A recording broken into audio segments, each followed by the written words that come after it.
to do. You're not my I'll tell mom. you what to do. I'm your father. Take them off right now. Did you do your hair like that because I Matt jumped did in the his- shower real quick because I got in the sauna.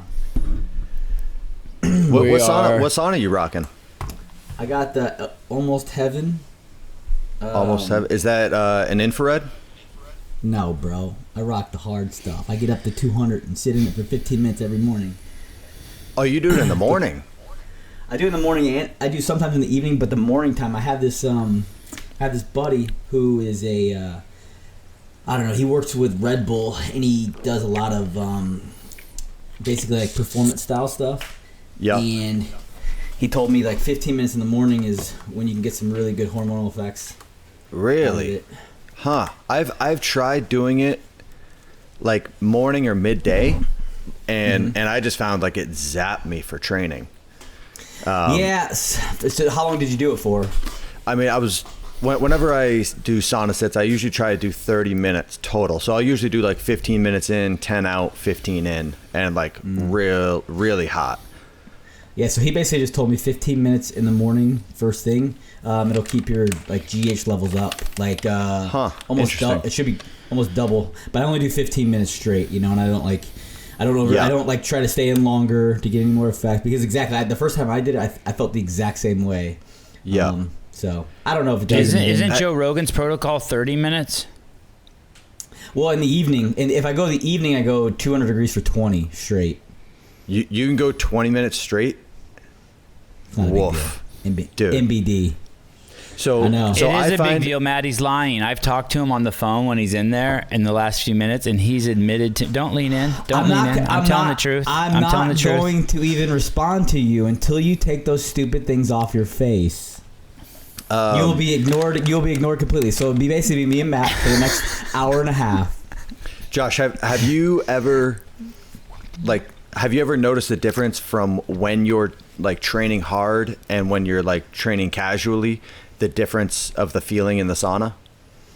Oh yeah, definitely. Because I found that recently of when I'm doing sauna sits after just a 90 minutes or 2 hours of training, and I can sit in there and I'm so comfortable the whole time. But if I have a hard training day, dude, by 10 minutes I'm like contemplating life. I have to like swing the door open for a minute just to like get some fresh air in there. It's crazy, man.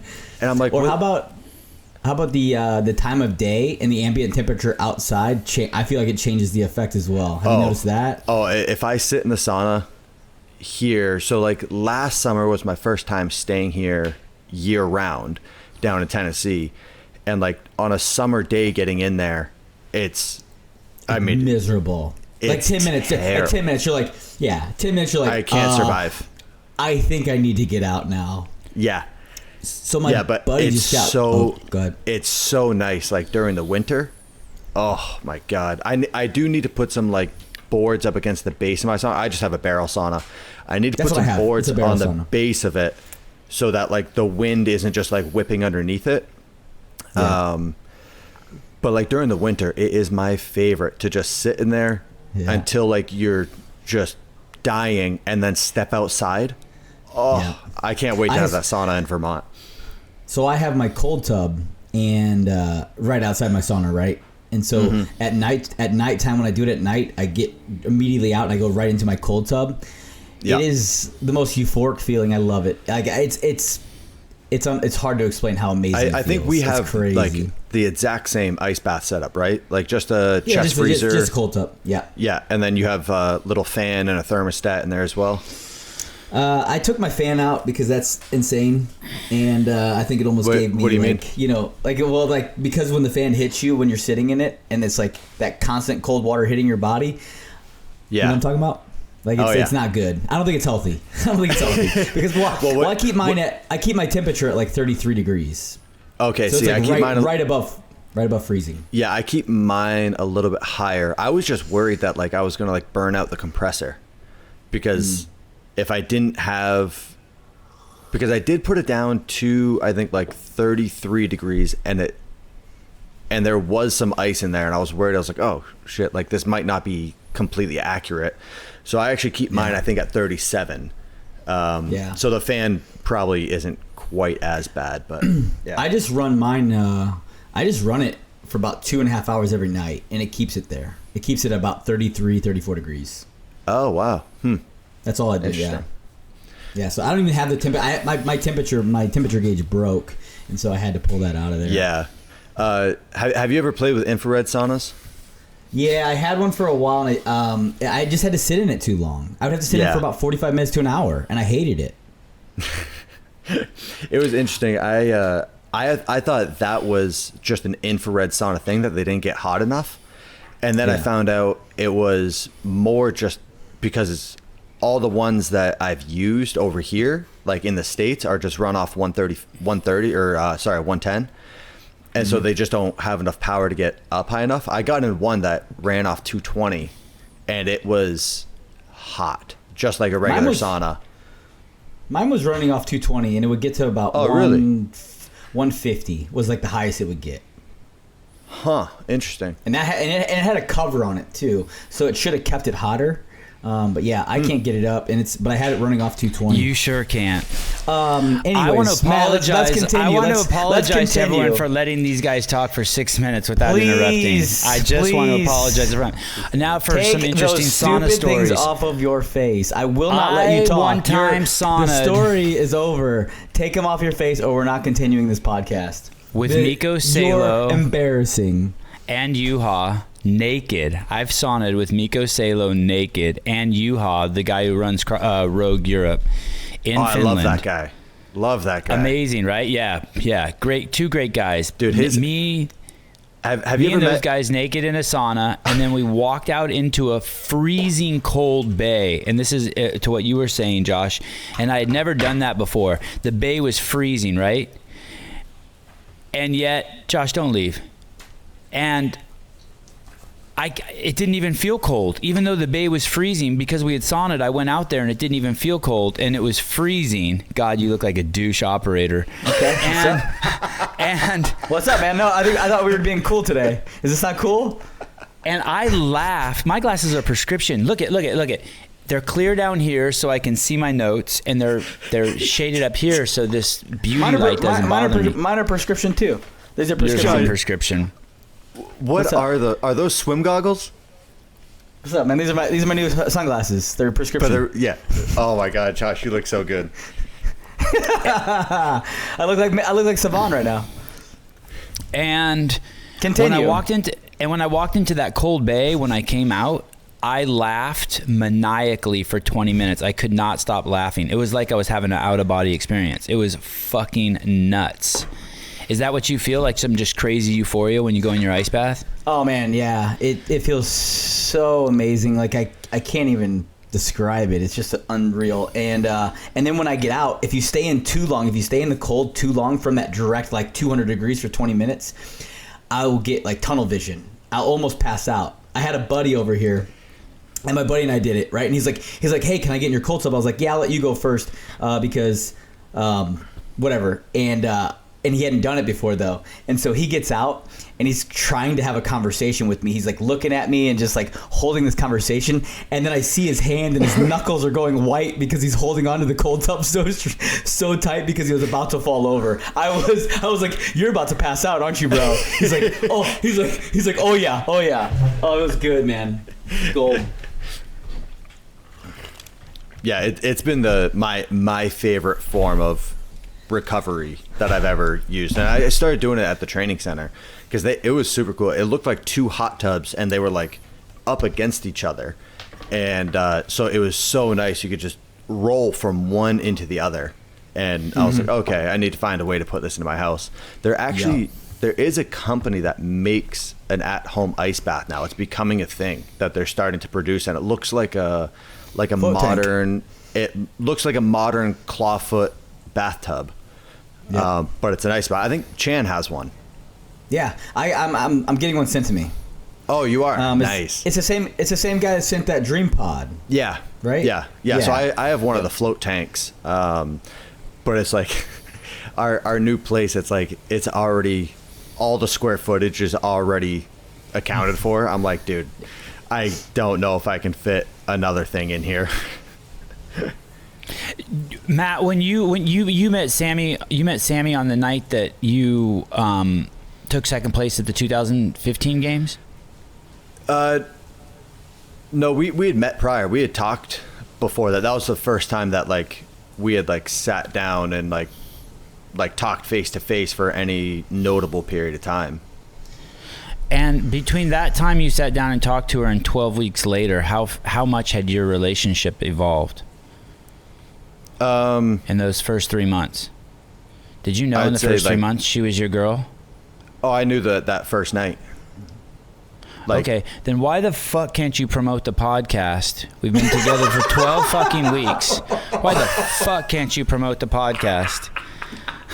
If we've been together for 12 weeks. I was like, where is he going with this? I know, me too.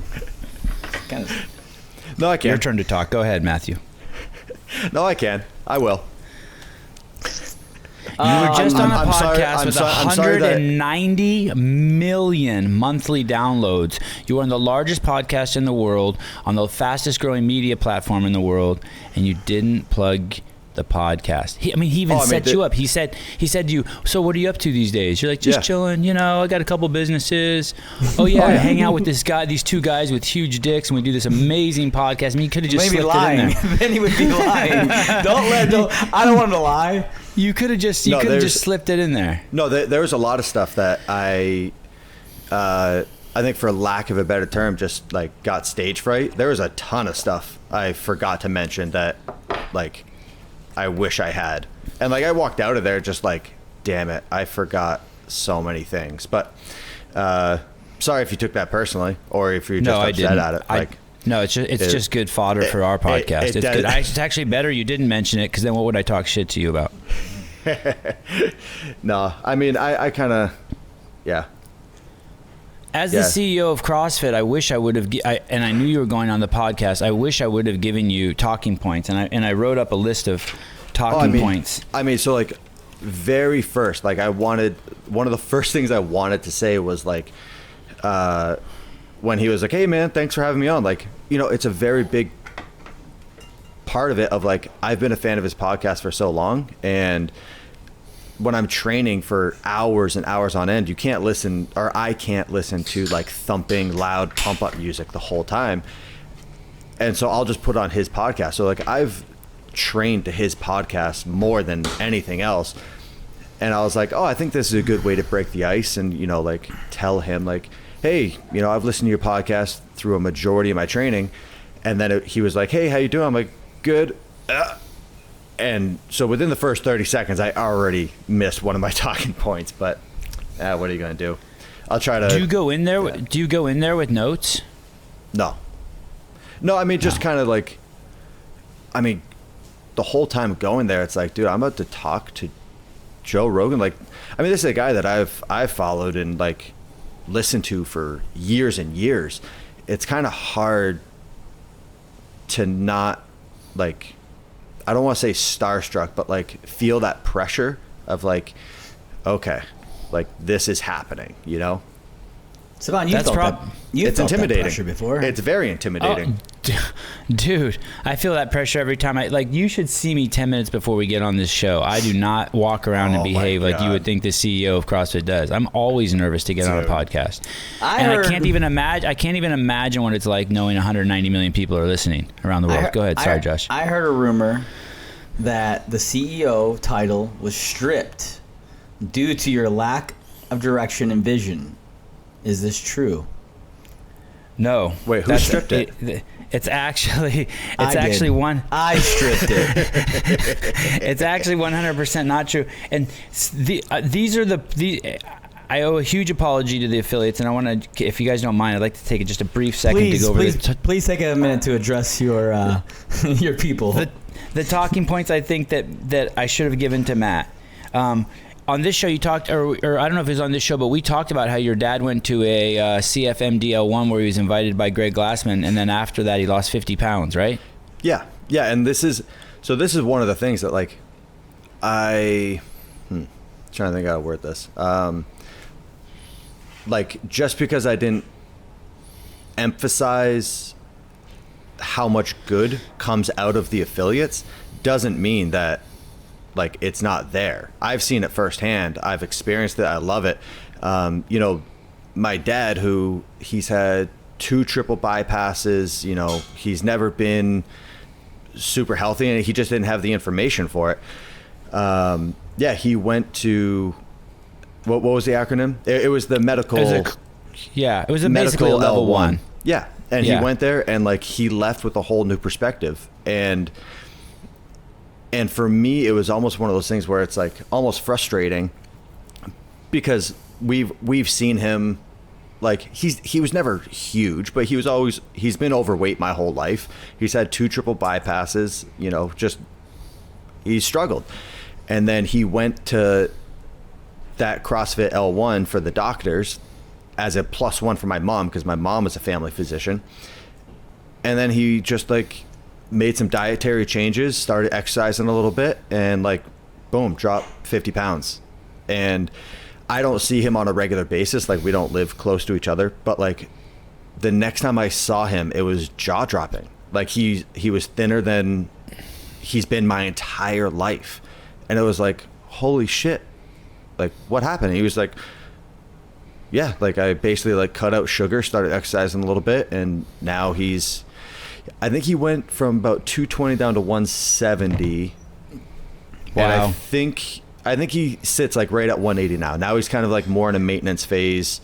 Did you tell him you're proud of him? Do you give him any accolades? Like, damn, Dad. 100%, absolutely. Yeah, I have other friends that have joined CrossFit gyms. Like I have one friend that, because of my association, like I put so much time and effort into competing. It is a full-time job, or it was a full-time job, not anymore. You know, my relationship with CrossFit is going to change drastically because I'm not training 8 hours a day, you know? But I have one friend that I grew up with. I've known him since I was 4. He was probably 6 or 7. And he's always been overweight. He was the kid that he would come over to swim in the pool and he always had a shirt on, like wouldn't take a shirt off to swim. I did that too. Still do.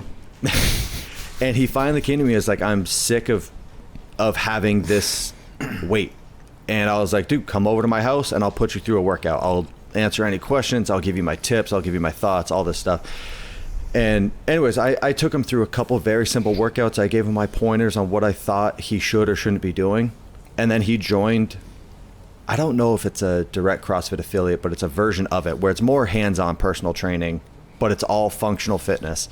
And he, not too long ago, just broke the 100-pound weight loss barrier.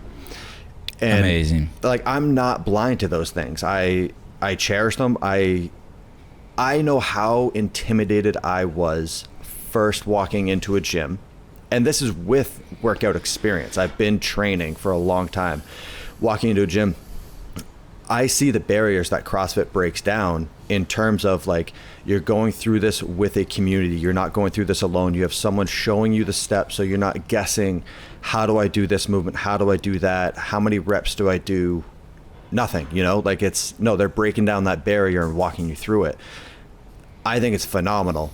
And this is another talking point that I left that podcast and was kind of like kicking myself in the ass of, damn it, I should have harped on that a little bit more. But just because I didn't doesn't mean I don't think that. And so, you know, it was a little tough kind of hearing some of the comments after. 99% of the comments were phenomenal.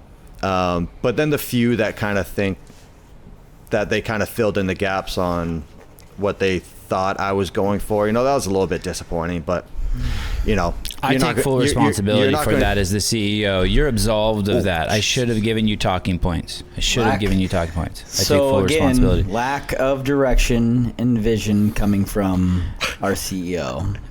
I also think that you should have mentioned that you had an unfair advantage over the other athletes, and that's one of the reasons why you won the 5 games. And that unfair advantage is you love having a foil, and you were blessed with the placement of Dave Castro at the top of the sort of CrossFit Games food pyramid, and you fed off of him being a foil. You were able what's a foil? like just a bad guy, just a bad guy. You had a built-in bad guy to motivate you. And so you had a psychological advantage over all the other pussies. I mean, athletes that weren't able to. I mean, that's why Josh did so poorly. What was that? What was that? Say that again. What was that? He was in love. He was in love with Dave. Oh gosh. And since you were able to fix that relationship and use Dave as an antagonist, you had an unfair advantage over the other athletes. I think that would have been a good talking point too. I mean, if I need to go back and thank everyone, like at what point? I just want to hear you thank Dave. No, there's a laundry list of people, and where does the thanking start? Of it's kind of like the butterfly effect, or like I think we're gonna start right here. What was the turning point of what got me in, what motivated me from the get-go, Well, the true turning point is that you have a podcast with the CEO. That's that I think that's let's address the elephant in the room. Dave's little I would love to. Dave's IG live, talking shit about our boxing match, saying that I wanted a big ring and I wanted big gloves so I could run from his little scrawny noodle arms. Just so everyone's very clear, everything that Dave said was 100% bullshit, except for the end when he said he wouldn't take his shirt off with me in the ring with him. That is 100% true, and he's scared. So, big announcement. We have contracts signed. Boxing match going down. Not going to announce anything else. Nothing else is going to be announced, but the fight is going to happen. Obviously, it's not with Dave because he's weak and scared. But it is with another name that you all know and love. And I actually didn't know that. If it's the guy I think it is, I actually don't know that guy. What's funny is a lot of people keep DMing me, and I'm seeing it all over Instagram. Is Josh fighting blah blah blah? And I'm like, who the fuck is that? Josh has really hit the bottom of the barrel. Like, has it really come down to that? We'll see. I think. We'll see. Sevan, do you know who it is? I mean, I think I know who it is. I mean, it's a guy who retired who says, Hey, we're not announcing anything. We're not announcing anything. This guy said it. Put that No, he hasn't. No, he hasn't. Okay. He hasn't said it. All right. I think we should probably chop that piece out. Yeah, way to go, dickhead. We don't want to ruin Josh. We don't want to ruin Josh's contract. I'm trying to help the podcast and announce things, and stupid face over there is wearing his stupid glasses. I want to tell you guys something. Mm-hmm. You guys already know this. You guys are going to hate this. I eat these beef jerky sticks. Actually, I feed them to my kids. Dear God. They're 89 cents a stick, and they have no sugar in them. Right? But...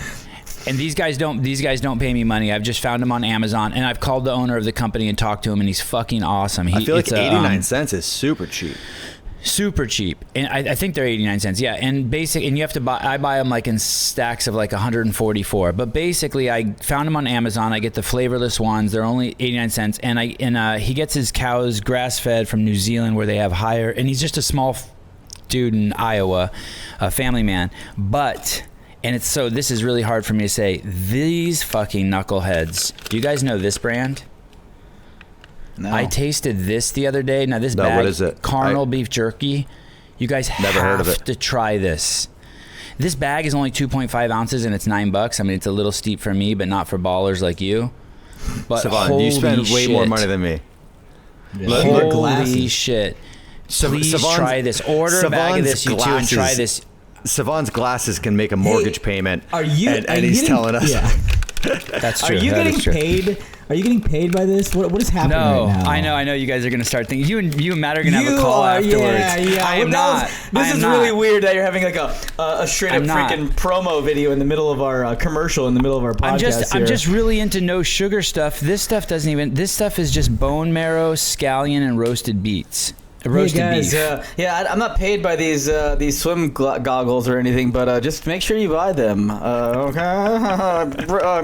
Discount code Bridges. Hey, I don't pay for my Good Dudes coffee, and I spend 80% of my time promoting that shit because it's good. So blow me.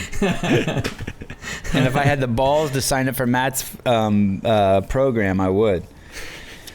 Hey, Matt, do you get nervous when you do those Zoom calls, or do you get nervous, Josh? Like, you get people sign up and they have these expectations, and you're like, oh shit, am I going to be able to provide? Like, I think, you know, yes and no. You know, like, I think no in the sense of like, the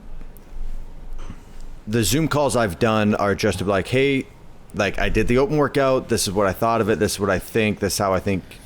Some tips for approaching the workout, and then give some suggestions for different fitness levels of, you know, if you're at this fitness level, do your double unders unbroken, but, you know, if you struggle, all right, think about breaking them up, you know, stuff like that. So it's kind of, it's your opinion, so it's hard to be wrong. You know, how many people were on your Zoom call, Matt? Is there like more than 10 or 20, or is it like? Oh no, a couple hundred. Oh man. But then at the same time, you know, I feel like there is an expectation that I'm holding myself to if I want to give the best that I can. Yeah, so I think there's just that expectation that I put on myself of I don't want to disappoint anyone. I want to give them as much help as possible, and I hope what I'm saying applies to them. But I mean, it's nothing terrible. I mean, is yours like Josh's call where you do commercials for the first 10 minutes? Josh talks about good dudes for 10 minutes and then his programming for 3 minutes? False. That is not true. No, True. I mean, like, how often are you going to do the Zoom calls, Matt? Me right now, once a week for to kind of go through the open workouts. So it's like they get announced Thursday night, and I'll do them. Like this last one, I did it first thing Friday morning, and then jumped on the Zoom call and kind of gave my thoughts on it. But yeah, I mean, I think one thing to touch on is like I'm not a comfortable public speaker. It's terrifying. You know, I think most people will say like public speaking is one of their biggest fears, and like I'm no different. I've done it long enough that, you know, I've kind of gotten over the barrier, but it still terrifies me. So it's like I'm talking to 400, 500 people. Yeah, it's still terrifying, even though I'm talking about doing a workout, something that I'm very comfortable with. But what are you gonna do? How often do you do them, Josh? We typically do them once a month, but right now we're doing them once a week because of the open as well. We had like 600 or 700 people, I think. You know, just a few hundred more than Matt. Holy shit! Just kidding. But no, I don't get nervous for those calls at all. I feel very comfortable talking to those types of people and talking to that kind of situation. If I was going to do a public speaking, I used to be insanely afraid of public speaking, to where I would get so much anxiety that I remember there was one time where I was sitting in a room with like 8 other people, not very many people, and I had to get up and leave because I had so much anxiety. Like I've had that. I was getting like tunnel vision. It was so bad. Mm-hmm. And then once you realize it's setting in, it only gets worse. And you're like, all right, I need to do something to hit the reset button. Yeah. And so I had to get up and leave. Now I've definitely gotten a lot more comfortable with public speaking. I still get pretty nervous if I'm just talking, like giving a speech, but if it's just like a Q&A, very comfortable with that now. Yeah. So anytime I have to do like a public appearance in front of a big group, like Q&A, I'm so comfortable with any big, any big talk that I do that has a host and I'm just like a guest on it or whatever it is, I always try to go Q&A. Just because like memorizing lines on a speech is rough. It's so hard for me. So I don't know why that is. But yeah, the Q&As are so much better, so much easier. I feel like it comes out way better.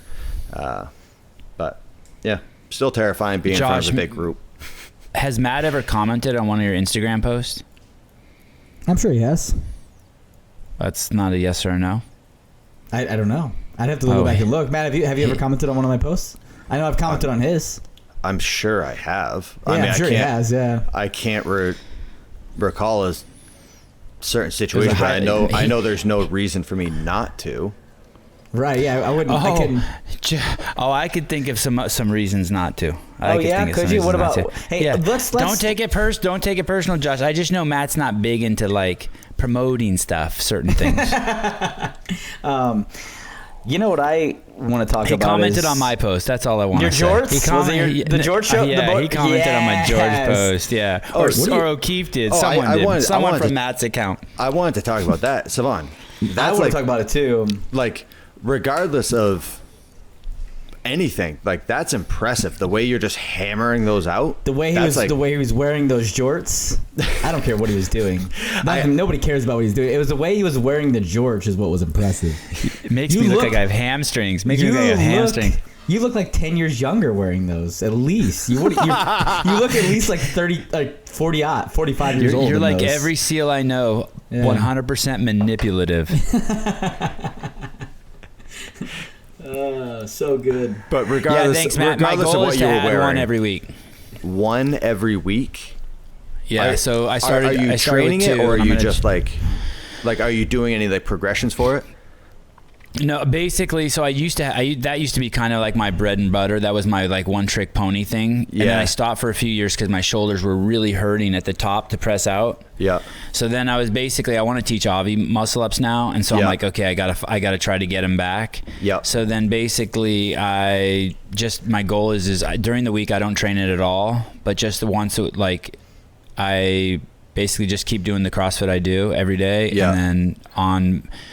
Here's the one way I'm cheating. On Saturday night, I stop eating, and I don't eat again until Monday morning, right? I do a 36-hour fast every week. Oh, damn. And so then on Monday, that's when I try to do the muscle-ups because I feel like I'm going to be the lightest. But do you not feel like the weakest also? I just get on the assault bike. I just drink like I said, I literally did this. I drank a shot of Good Dude's coffee. I got on the assault bike for 10 minutes and warmed up, and then I did 3 really slow negatives.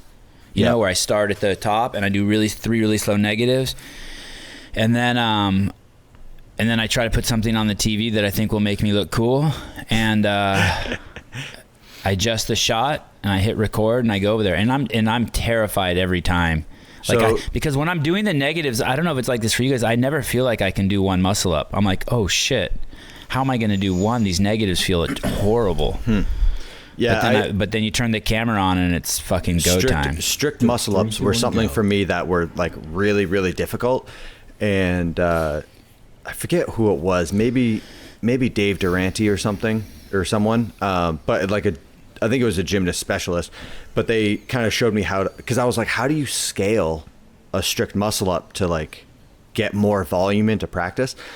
And we basically hung like thick bands. So hook the rings up to like thick bands. So it's like the green Rogue ones. I don't know how much those are, 40 or 70 pound, whatever. But then like just sit in a seated position. And so you can do like a ton of reps to just work on like basically unloading the movement a little bit so you can get more volume in. But yeah, I don't know, like if you hit a plateau or if you want to like try those, maybe practice, but yeah, they were super helpful. They were super helpful to me. You would do full range of motion, but with the band, you would start fully extended. So the band would be around your butt, basically, is what you're saying? Like it would be, you would attach the band to both rings, and then it'd be sitting around your butt? No. So you hang, so the rings aren't on straps. Like the rings are hanging from the bands. And then you hook the bands around a pull-up bar. Oh, okay. And then you sit down. And then you sit underneath that. So you're pulling the rings down. Okay. Yeah.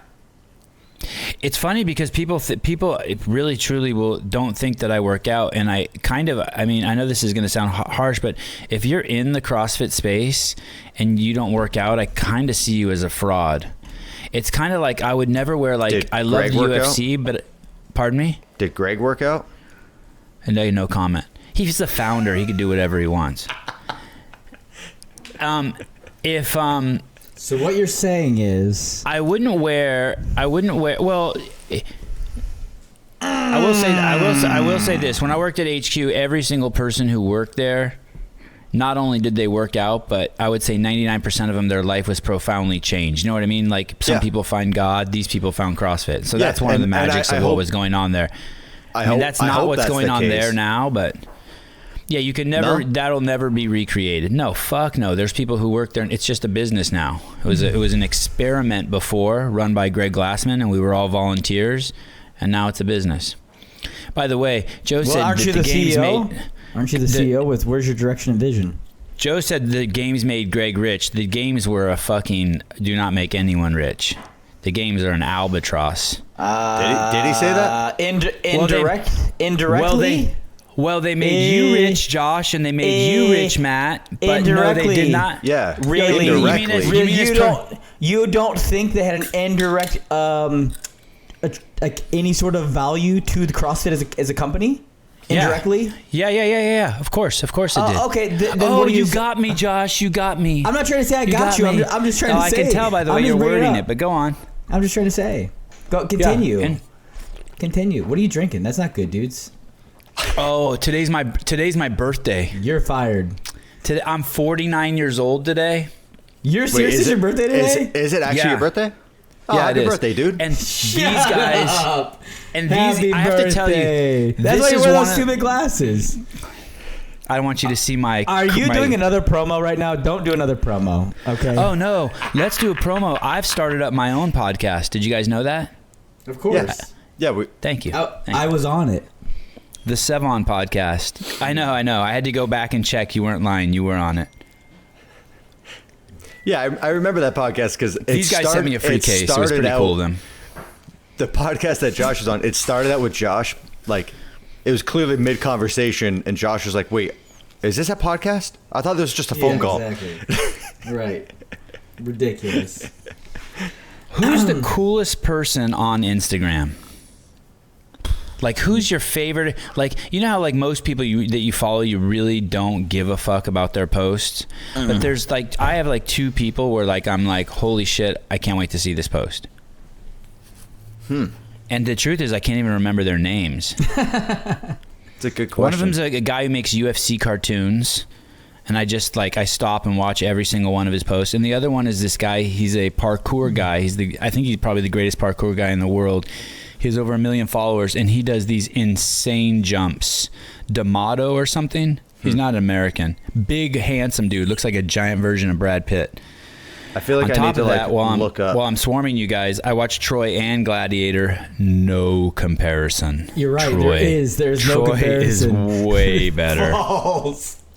You just want to lick Brad Pitt's face. True and irrelevant. I heard a rumor. that wait. First, yes, it really is. It really is that big. You have a waterbed. Is this true? Oh, that is so not true. No? You don't have a waterbed? All right. I heard a rumor. Okay, just making sure. Oh, my God. Waterbed. Matt doesn't even know what a waterbed is. He's too young. I've slept on a waterbed. I have. Yeah? I mean, it wasn't mine, but yeah. I remember as a kid, my parents had a waterbed, and I remember playing with scissors, and I poked a hole in the bed, and I put Scotch tape on it to try to stop it, and my parents woke up screaming in the morning because they were like laying in a puddle of water, and I remember getting in so much trouble for that. Oh, it was so good. Yeah, I popped my parents' waterbed with the scissors and then tried to put Scotch tape on it. Oh, that's awesome. You can't even, when your kids do shit that's that bad, you can't even address them because someone will get hurt. My kids have never done anything that bad, but they've done shit where I'm like, okay, like when they broke the big TV set in my house. I remember hearing that story. Like, okay. But wasn't it your wife wasn't your wife like, all right, don't get mad? But she saw me just like, I saw red. I literally saw red. He broke a brand new $3,500 TV set. And I saw red, and I got up and started walking towards him. My wife scooped him up and took him to his room. Seriously. She came back 5 minutes later. You okay? I'm like, yeah, I'm over it. But I couldn't even talk to him about it. Like, what am I going to say? He's 3 or 2 or whatever. Yeah. Right. Like, you have to die. You have to die. Josh, all kidding aside, how does such an amazing brand, the Bridges brand, such a masculine, fun, handsome, intelligent man like you get behind a pair of jorts. I mean, how? Like, because did you lose a bet? No, I didn't.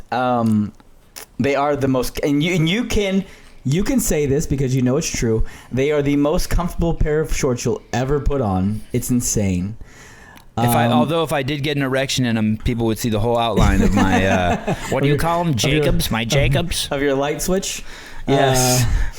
They are very comfortable, crazy comfortable, super comfortable, and you got to be very secure of who you are as a man to put those things on and rock them. And that's what I am. Dude, that has nothing to do with it. I'm very secure with who I am. I'm very secure with. I'm mediocre secure with who I am, but that has nothing to do with putting, like, why couldn't you come up with like some cool shorts that had like a trident on them or like something your clothes are jorts, dude. So the shorts are made, they're Born Primitive shorts, and the owner of Born Primitive is a buddy. He's a great dude. I don't know if I can say what his job is, but it's a cool job. You know, is he a stripper? But you're talking about Bear. You're talking about Bear, right? Yeah. Bear's a great dude, and so and one of the scariest humans I've ever met. Yeah, he's like a former Yale. He played football at Yale. Went into the military. Still in the military. I remember when I first met him, he came up and like he was setting up his booth at Wadapalooza, and it's like no shirt on, just like working in the sun, and then he comes up, and I'm like. I'm already intimidated because he's a large human, and he comes up. He's, hey, I'm Bear. And the first thing I was like, of course your name's Bear. Like, right. Look at you. right. Yeah, great dude. So he came to me with the jorts idea. I rocked him a little bit. I had no issues with them. I don't feel like. Whatever, people won't like them. It's not for they're not for everyone. But I guess he told me they're the number one selling short that they have. And so, yeah, we did a JB line of them, and they went into the Gaines box this month, and we're gonna sell the extras on joshbridges.com in a week. And what is Gaines? That's like a parasitic company that tries to make money off of the rest of you guys who are doing cool shit. Sevan, don't insult other companies. Right. Like I'm giving nice Josh the reason. I'm playing the foil, and Josh can unfuck me. Josh is the good guy. I'm the bad guy. So tell me about this parasitic company. Don't come into it with a negative light, man. O'Keefe must own Gaines.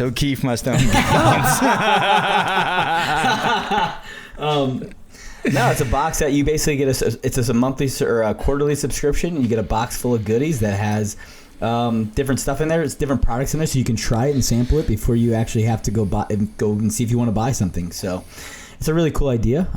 I've done a couple boxes with Gaines box now, and so this one's a Good Dudes box, and we got a bunch of other stuff in there. We got the jorts in there. We got a woman's short in there. So really cool.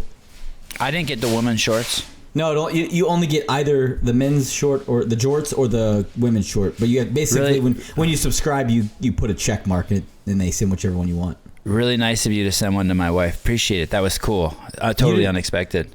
No big deal. It's not a big deal. He didn't send shit. By the way, so a guy reached out to me from India and said, "Hey, I really want that mug, and I can't get it in India, so I'm sending my." That same guy reached out to me. I was like, "Oh, he did? Yeah. He's a good dude." Yeah, I was like, we don't send stuff to India, bro. I'm sending mine to him, and yesterday I bought like you can get like 6 different flavors of Good Dudes coffee, and I got all 6 flavors, and I'm going to send him a bag of one of my flavors. What a good dude. You're a great guy. Yeah. Even with those stupid glasses on. So, would you have ever thought you would be selling the Ronnie Teasdale look? I don't know who that is. Yes, you do. Oh, because he changed his name to Raw of Earth. Does that ring a bell? Nope. Moving on. Moving on. It is weird. It is weird that you are having to face your demons, that it's come full circle. My demons, please. Yes. I don't even know who he is. What do you do? Do you know who he is? You saw him doing that shaking thing at the regionals, and we talked about it. and people can see it in the behind the scenes, the shaking thing. Remember, he would shake, and I'd be like, hey, and I went up to you, and I'm like, hey, Josh, what's that guy doing over there? Oh, don't yeah, the guy who took like 40th place at our regional. That was cute. Don't see. Look at how come you're not telling him, Matt? I'm so confused out him for being a hater. No, I'm so confused right now. Back in the olden days, Matt, when Josh competed. So there's no IG what's the accounts. Shaking thing? I have no idea. He did this thing. Josh does. He did this thing where he would shake before workouts, like a 10 or 20 minute shake. It really helped him out a lot on that snatch ladder when he snatched at 185 one time. Crushed it. Jesus. So any IG accounts that stand out for you guys, anything like? Oh no, I just took like a quick surf through. I mean, Barstool Sports is always good for a laugh. I don't watch any of the pizza reviews though. No, I don't watch those. That guy seems like an amazing guy, by the way. Nature is Metal. Yeah, that's a good one. Oh my God, I love that account. What is it? What do they show on there? It's just like the dark side of nature, of just animals eating other animals. Like, it's just like raw. It's tough to look at sometimes, but it's like, okay, like Dave's account. Sevan, I feel like you're coming into this podcast with an agenda. I always have. That is correct. I always have an agenda. I have a question. If you were a hot dog, would you eat yourself? Josh, leave the questions to me. No, answer the question. Yeah, of course I would. I love hot dogs. Really? No. Oh. Then would I still exist if I ate myself? Would you eat hot dogs if they were on a hamburger? Yes. Okay. Like I'll eat almost anything with mustard on it. Bun? Or like on top of a hamburger? On top of a hamburger. There's an actual there's a burger that's out there that you can get diced up hot dogs and they put them on top of a hamburger. That'd be awesome. It's Seems a reasonable. burger. I mean, it's like I've never kind of like putting bacon. It's just like a different form of meat on top of a burger. It's just like bacon, right? Sounds like a poor guy's bacon burger. I don't know. I don't like hot dogs though. I hate hot dogs. Here's what I think Matt's doing. I have to pee too. I'll go after Matt. I'll go after. I'll just sit here and entertain. Let me juggle real quick. Here's what I think Matt is doing. He's not promoting the podcast because he's not sure if he's fully in yet or not. What do you think about that? I think we have to wait to ask this question while Matt's on. I don't think we can do it behind his back. We just did.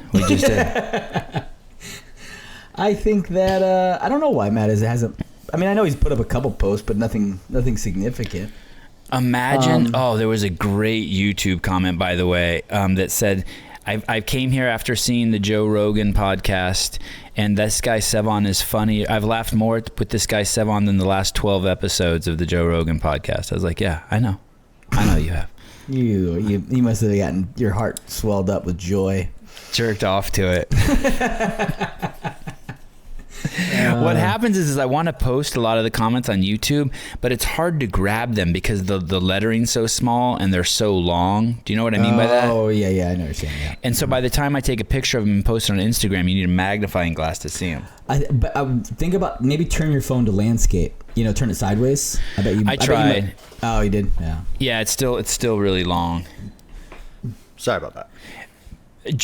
Matt, we were just speculating the reason why you don't promote the podcast is because you're just not all in yet, and that once you're all in, it's kind of like being with a girl. Like you're not buying the ring yet. She's not going to move in yet. It's baby steps. She's not going to meet your parents yet. We're still like in a courtship testing period. Ooh, we're still courting Matt. No, each other. Matt, what do we need to do? What do I need to buy you? I'll buy you something, Matt. I'll buy you things. We're courting each other. No, it's not it at all. No, I've put up a few things. I just didn't think it was that important. Like I'll start putting stuff up.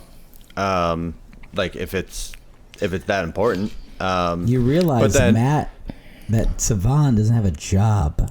It's very important to this man. Yeah, very true. He has to pretend. The fact that he has to pretend to be a CEO tells you a lot. Yes, true. I'm not pretending I identify with it, and you're gonna get fucking canceled if you fucking come at me like that. Try to cancel me. Try to cancel me. Canceled up.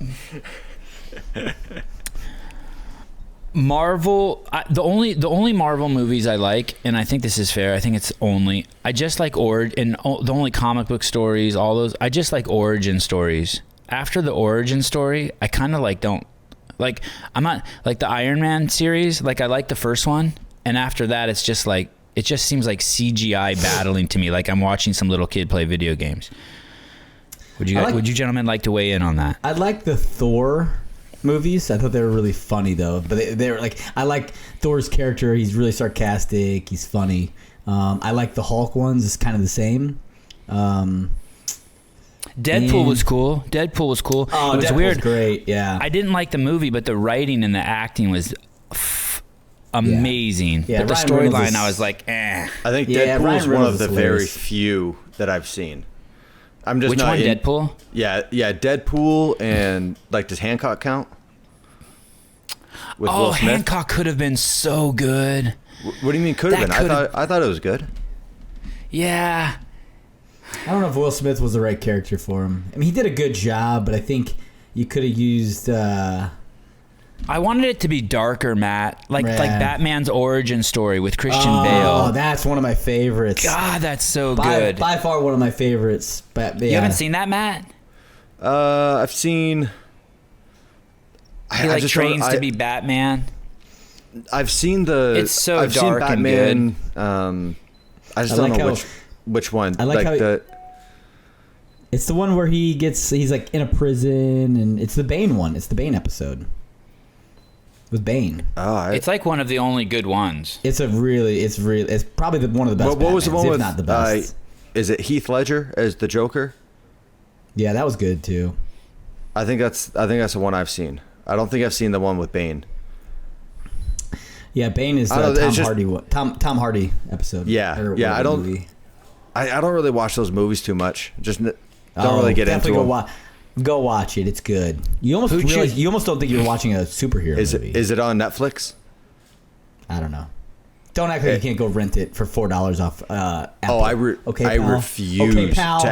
I refuse to rent movies. Refuse. I refuse to. I only buy. Yeah. I want to see Wonder Woman 1984, but it's only for rent, and so I'm like, fuck you, I ain't seeing it. That was surprisingly good. Wonder Woman, I thought it was going to be stupid. The character does nothing for me. That actress is amazing, though. That first Wonder Woman was amazing, I thought. Origin story again, right? What is that noise? Oh, is that like Sammy cooking? Yeah, Sammy getting into his gun safe. Yeah. No. Sammy's just cooking up a storm. She's making French onion ramen. Does and cheddar jalapeno bagels. Ooh. Man. This one's gonna get me in trouble. Lucky dude.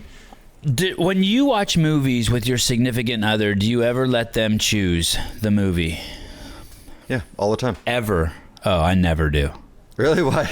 You're like, never. No, I do films. I'm better at this than you. No, I'm just a baby. Like if she's like, "Hey, I want to watch this," I'm like, "Okay, I'm gonna do something else."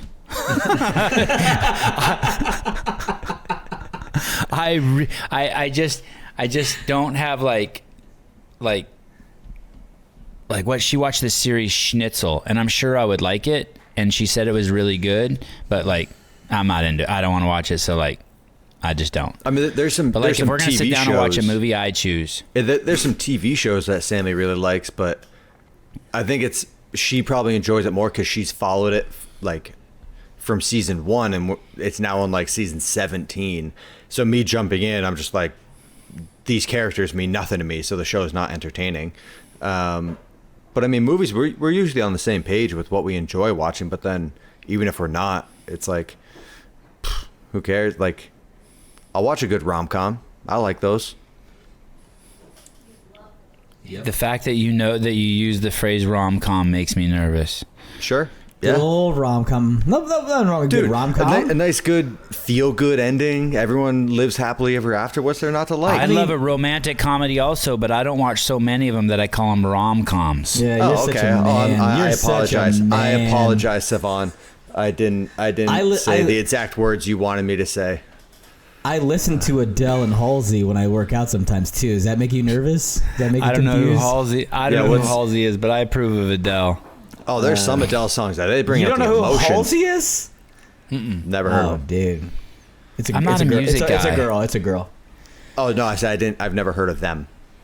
Oh, okay. I'm not assigning genders, Josh. Don't worry. Okay, fair enough. Some Adele songs will get you. Well, they'll get you going.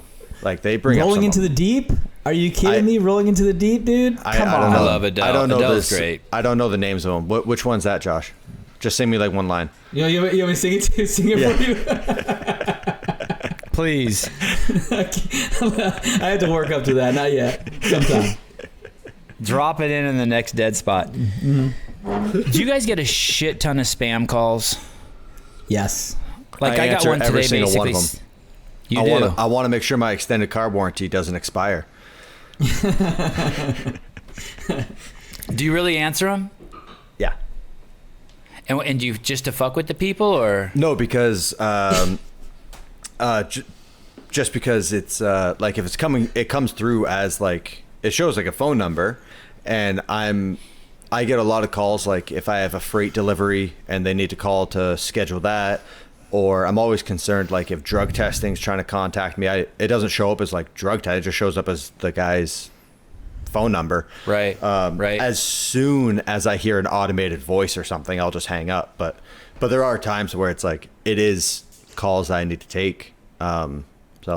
So yeah, I got 2 this morning from the FBI or something saying that if I don't respond, they're going to move forward with pressing charges. I'm like, Jesus Christ, this is amazing. I did have one call one time that I thought it was spam. I thought for sure it was a phishing email for IRS, and it ended up being very real. And I was like, oh wow, yeah, not in a bad way. It was just like some paperwork got mixed up or something. But they were like, hey, you missed a payment, just send it here. Like they were so nonchalant about it.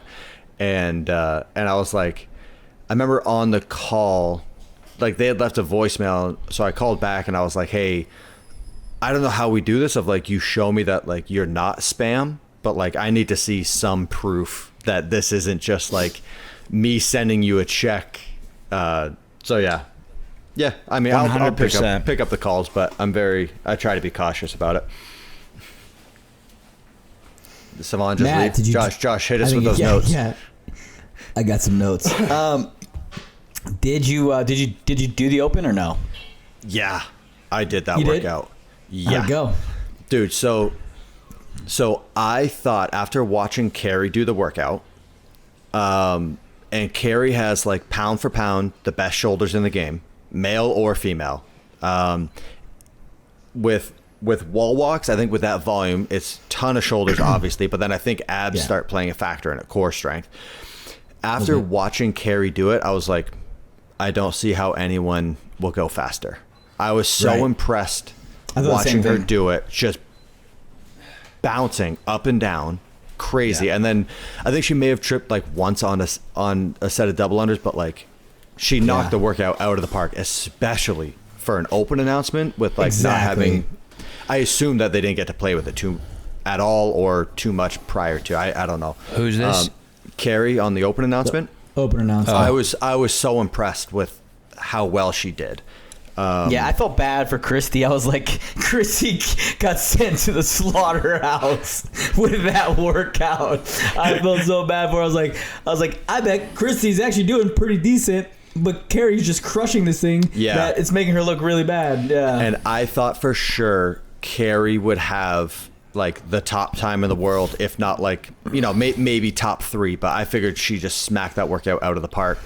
And then to see some of the time start rolling in, dude. Yeah. Granted, seeing some of the clips of people like Brent Fikowski or Daniel Brandon that crushed the workout. I think I didn't check Daniel's time, but like Brent was in the 11 minutes. Most of the competitive guys were in the 11 minute, I think. Yep.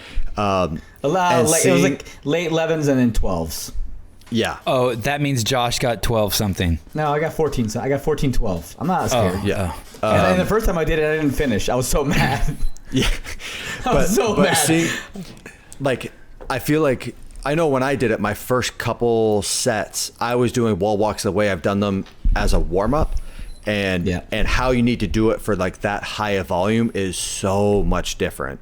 And so seeing how Danielle Brandon and Brent Fikowski did them, just more steady, like a huge first step, pull the second leg up, start moving hands, and then like figuring out the movement, how to slide your feet down instead of walking your feet down. I mean, I was really impressed with a lot of the times that were coming out. Oh my gosh, it was crazy. I didn't pick up, even the second time I did it, I didn't pick up that whole, I was doing too many, because same thing, right? I've done wall walks. Wall walks are a very old school CrossFit workout. And I've always done them. I actually still put them in my programming. I literally posted a video in December of doing wall walks and double unders. And I'm like, oh, Dave got this workout for me. It's not a big deal. I think you did too, by the way. I totally think that. Wall walks were in the first competition I ever did. Yeah. I didn't make it to that stage of the workout, but they were there. Other people did them. You programmed those in 2020, December of 2020, less than 3 months ago? Less than 3 months ago, yeah. Yeah, I totally believe that Dave got those from your program. And I totally believe that. Agreed. I'm not even joking. I know. So I do it to where you have to bring your chest to the wall. That was the standard, right? Bring your chest or belly to the wall and touch it to the wall.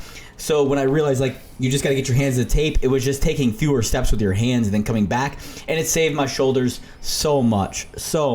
I mean, it was crazy. But I thought it was a really fun workout, and good workout to open up the games with. I think a lot of people kind of have the same idea as me. When you first saw the workout, it was like, really?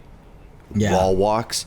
And then once I saw the standard that was put in place, I was like, that is a great standard, and it changes everything about the wall walk of like how people are going to do it.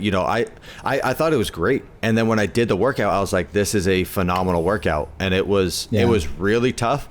And I was really impressed, and I was shocked at just how changing little technique cues on the wall walk changed the workout so much. Because drastic.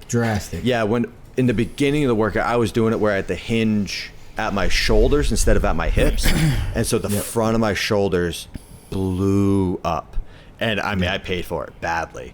But then like treating it more like a handstand walk, stacking all your joints. But yeah, watching some of the longer people do it, going from one line to the other in 2 steps, I was like, whoa, okay. That's what I ain't doing that. I was able to get in 2. I was able to get in 2 after I figured it out. Yep.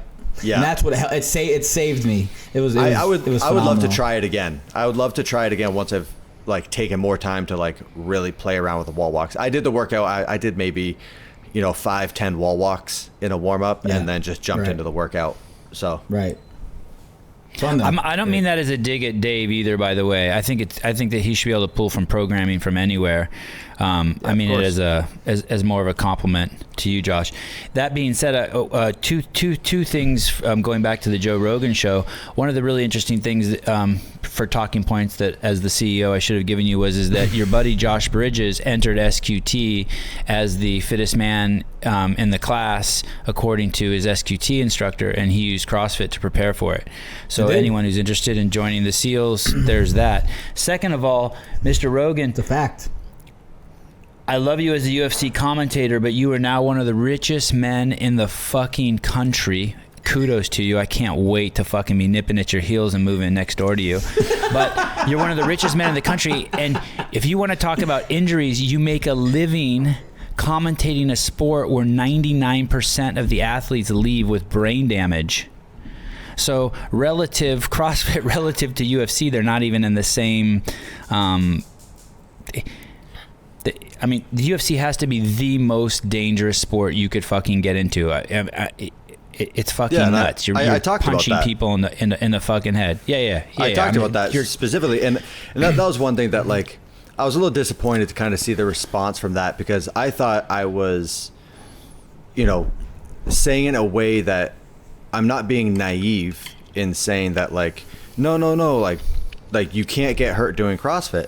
And I was trying to say to Joe, like, it's very equivalent to me if I went in to your gym and just wanted to like spar with you. If I wanted to roll with no coaching, no experience, well, it's going to go very poorly for me. Like if I'm a power lifter and I walk in, I'm just like trying to back squat 600 and no one's pulling on the reins for me and showing me how to do it properly, showing me how to load properly. Well, yeah, it's going to go very poorly. And so I had mentioned that of like, well, yeah, if you just go into a gym and have no foundation, no fundamentals, well, yeah, it's going to go poorly. And that exists. And I heard from so many. Online programming works that way. No, well, yeah, if you're just taking it at par and not putting in the extra effort to like get eyes on you and to get critiqued and how to do it properly, absolutely. I mean, how does street parking work? They don't have gyms. I think they have over 30,000 members, and they do. Nobody cares about them. Stop talking about them. Okay. No, I mean, I'm not familiar enough with them. I thought their platform was more bodyweight stuff or low equipment. Like, how do people not get injured doing your programming, Josh? At least with the CrossFit gym, you get to go in there and you have coaches, and the goal is to get to be a healthy lifestyle and to be fit. Most gyms have good coaches. Most gyms have good coaches. I tell them you're not allowed to get injured. And if you do get injured, shut the fuck up. Kill yourself. No, I think I think to say that people get injured doing CrossFit is tantamount to saying it's raining somewhere on the planet, or that there's a baby crying somewhere on the planet. If you get off the couch, there's a chance you will have orthopedic calamity. Yeah, of course. And it's so juvenile. Yeah. It's an easy punch. It's an easy target. And a lot of people that don't do CrossFit, that's what they do because they don't like something. Oh, it's a little bit different than what they do, or they want to make fun of it because they want to think that what they're doing is better than what you're doing. Yeah, 100%. And so it's an easy jab. Like, and he even said, he goes, I've never done CrossFit. And the truth is he has done it. He probably, whether he knows or not, I don't know, but 100% he's done it. So. Yeah, and I'm agreeing with everything you're saying of, like, it's any sport you do. If you jump in above your skill level, it's going to be dangerous. So well said. When I said that about CrossFit, of like, yeah, if you come in and like you're not learning how to move your body properly, or you don't have good programming, whatever it is, yeah, there's a possibility you're going to get injured. There's a possibility of getting injured even if you're doing everything perfectly. Like we saw Sarah just blew out her ACL. It's super unfortunate, but it happens at the highest level. And I think some people took that as me bashing and saying that CrossFit bad. No, of course not. It's been my life. It is my life. It's gonna remain being a huge part of my life for a very, very long time. I'm not trying to put anyone down. I was trying to put it in terms that he would realize of like, it's any sport. Like, look at soccer. This is like, there's no external weight being put on you. You're running around.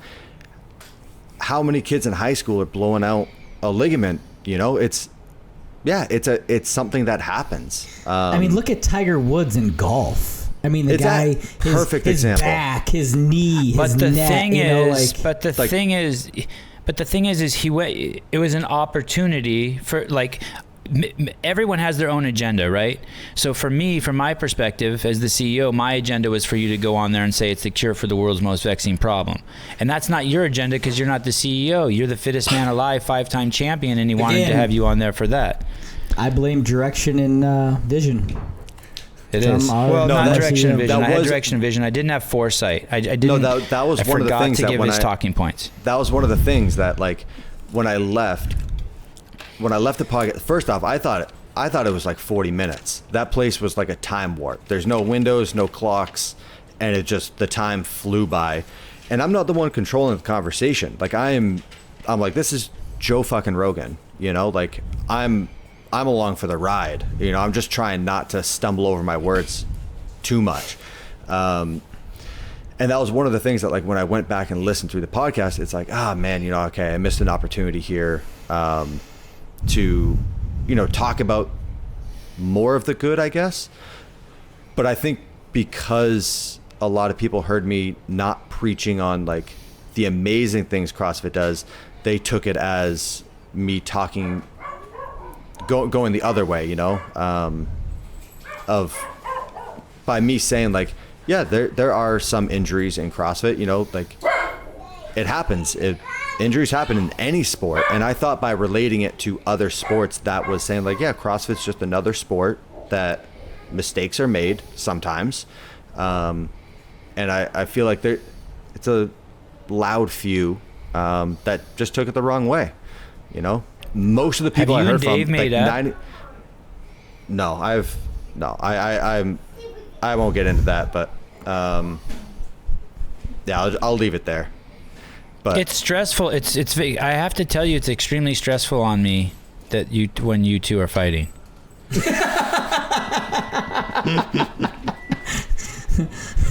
when Josh and Dave Sevan's a little kid at the table, and mommy and daddy are fighting. You're ruining my birthday. You're ruining my birthday. So you don't talk to me that way. I drive a Dodge Stratus.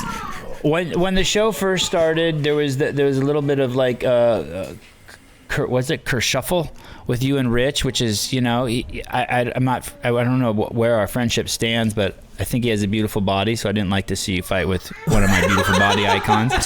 Then Josh and Dave started fighting over me, and that was fucking, like, that was kind of fun to see two, like, Navy SEALs fighting over me. And then now it's you and Dave, and I'm just like, what the fuck is going on? Like, people are thinking like I'm excited by it, or like I want to talk to you guys about it, but I really don't. See, I just want to, like, there's no fighting on my end. You know, it's. Hold on. What's the common denominator here? What's the common denominator? Sevan. Maybe we just need to get rid of this guy. Maybe all the fighting goes away. I'm like the drunk girl in the bar. Flirting with too many guys. So there's no fighting on your part. I like that, Matt. You sound mature. No, like obviously, I have said things that, you know, some people don't like to hear. I'd be foolish to think if everything I said is going to apply to everyone and make everyone super happy. But when I'm talking about my own personal experiences, like, yeah, I don't know. It's tough. It's tough to please everyone. Does it stress you out? Me or Josh? No, you. What stresses, I wouldn't even say stresses me out. What's disappointing is when someone will see what another person says and just be like, oh, Matt's a liar. And it's like, nope. In everything that's come out recently that some people have loved to hear, some people haven't liked to hear, I haven't lied about a single thing. And so it's disappointing when that comes up, of like people accusing me of lying or having whatever, you know. But once again, I am a fool for thinking that everything I'm going to say is going to make everything happy. I have good intent, but, you know, it is what it is. So it does stress you out. That makes me feel better if you're stressed out, because I get stressed out about it. I mean, no one. I hope no one enjoys, like, being criticized. Some of the criticism is good. I mean, it's good to hear. Like, obviously, I wish. Like, I mean, any criticism I take in and I evaluate of, like, all right, maybe there's something there, and some of it has been very true. Of like, yep, that is something I need to work on. And so it puts it back up at the top of my list of like, okay, like I'll work on that, you know. But God, we live in a weird world. Yeah, it's crazy, right? You got 50-year-old men wearing jorts. It's unbelievable. By the way, see this beard right here? Start to grow, baby. You need to grow that thing back. Dude, I miss your big This is beard. 2 weeks. This is 2 weeks. Dang. I think you look great with Josh when you had that big round beard. Take those wrist wraps off and your sunglasses and be you, man. Hey, dude, now that I've shown the world that I can do 6 strict muscle-ups with ease, I can wear whatever the fuck I want. 6 strict muscle-ups. What you got? I know you don't even want to enter the arena, because you're a little scared because you don't know how big the number I'm going to go to is, and it would be severely damaging to your brand if I did more than you. I've never been very good at strict muscle-ups. I mean, people were calling my strict muscle-ups out at the regional that year and, trying to cause drama in the CrossFit world because that's what it needed. That's right. You were even doing That's it. right. Those were sloppy, right? No, I threw my head through, and people were calling him a kip because I threw my head through. No, there was no rule. There was never any sort of rule against throwing your standard on throwing your head through. Yeah, throwing your head through, and people were like, "Oh, Josh got away with murder." Please. The rumors I heard this week are. I got them from three different unique sources without doing any hunting. 3 unique sources, and this week that's a nice word focused on one. Unique. They're focused on Matt's future. The rumor that I hear is that Matt is involved in a business venture that is creating a competition that will compete with the CrossFit Games for the fittest man and woman alive. And I don't bring that up loosely the way Josh brings up his fucking nonsense rumors. I'm disgusted that he even tried to step on my creative branding I heard a rumor. You have a waterbed. It's not a big deal. I know it's true. Is there any truth to that rumor, Matt, that you were involved in a venture to, like, as the great Conor McGregor said, we're not here to participate, we're here to take over. And it is. I want to say one more thing. It is consistent with your personality. You're not the kind of guy who just mows half the lawn. Like no, of course not. You edge the lawn, and you really. Yeah, if you're going to do it right. Commit everything and do the best job that you're going to be proud of. Absolutely. Yeah. You have the largest voice in the community. You're the most successful. By the way, yours and Rich's success is so mind-blowing because no one's even won 2. And you fuckers have won 4 and 5. Tia, Katrin, Annie. Yeah. So, sorry, but I mean out of the dudes where this competition's been stiff since day one. Yeah. Yeah. Put the hate in the comments. So, is that true that you are involved in a competition that would like to be the new Super Bowl of CrossFit? Are you involved in that? No, there's nothing. There's not even anything going on that, like, where that rumor could be an exaggeration of the truth. There's Matt, the fact that you're even answering his question is making him so happy. You should have just been like, Sevan, shut up, you're an idiot. This is true. No. Josh, don't tell Matt what to do, buddy. Do not tell him what to do. This is just one of those ones where it's so easy to answer that it's like, I'll answer it. So you're saying that all of the clues point to the fact that the clues that you're the most successful CrossFit Games athlete that's ever lived. You have the largest voice and largest platform in the world in the CrossFit community, and that you leave no stone unturned.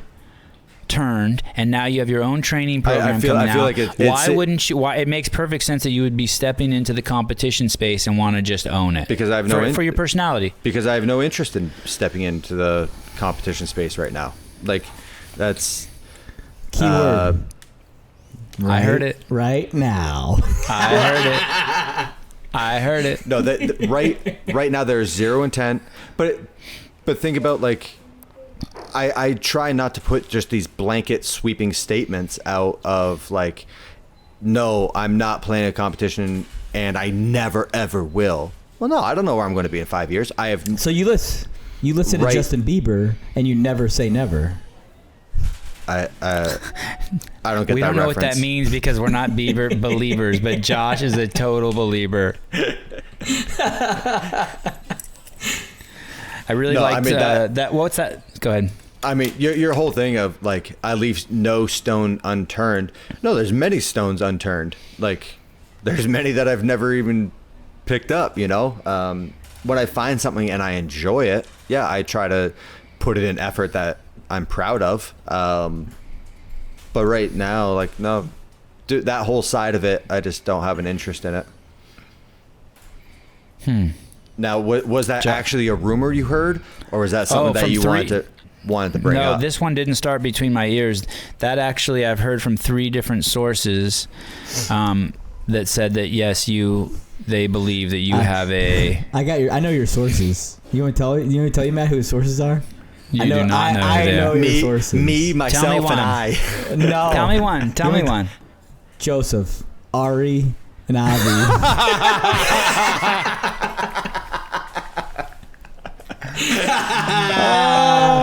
I got you, bro.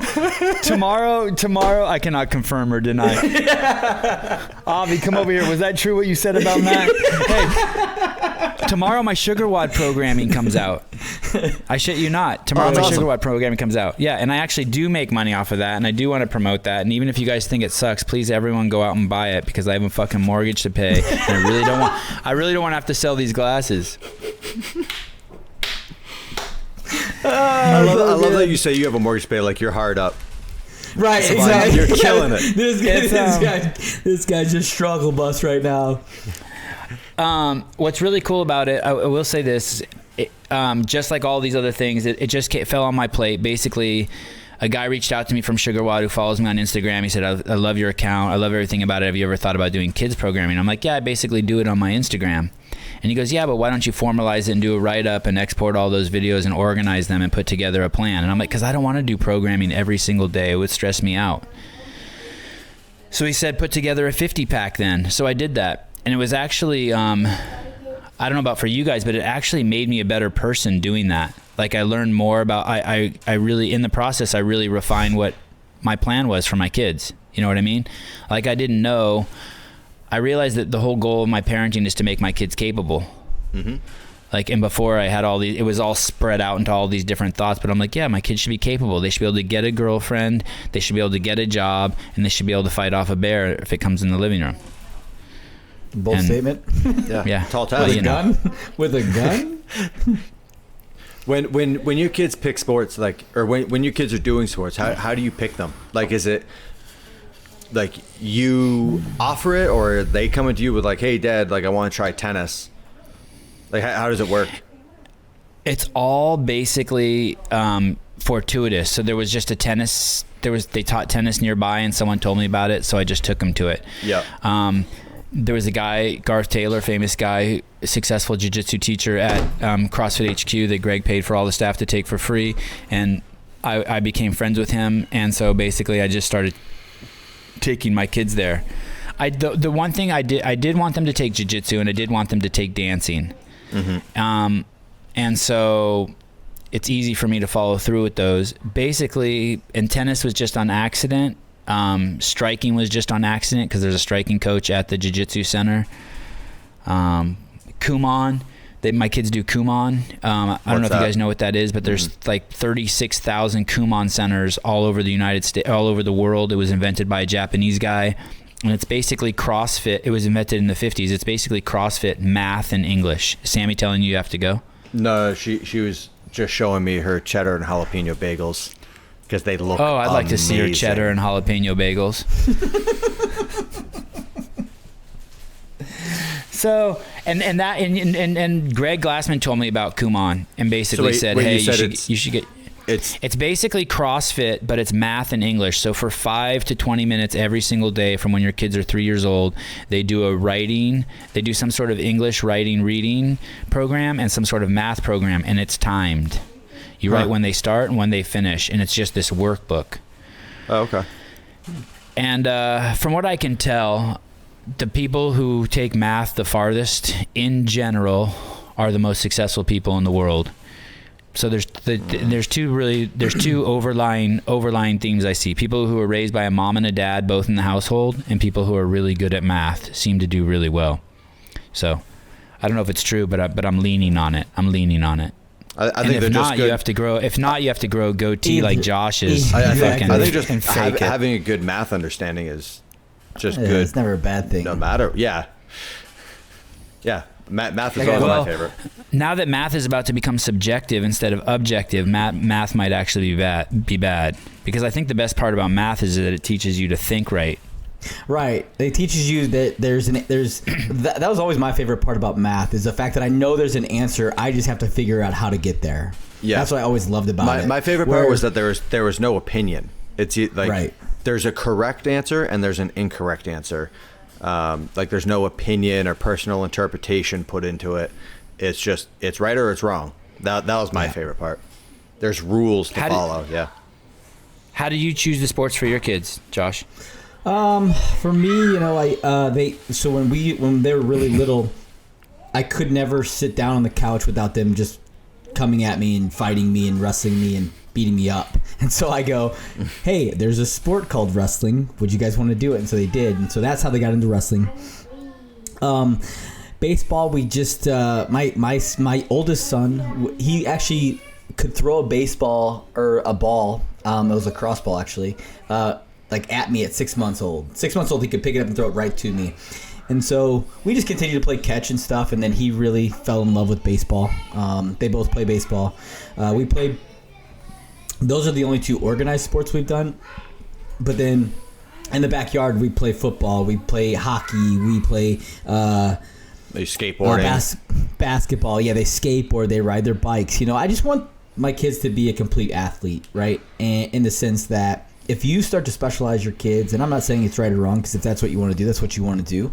I think that though you can, when you see kids who are specializing at such young ages in just one sport, and that's the only thing they do, that's when you're going to start to see injuries, right? And that's everything I've read about and heard about from doctors and these sports, basically, gurus, is we're seeing a lot of injuries, overuse injuries now, because so many people are just specializing their kids at such a young age.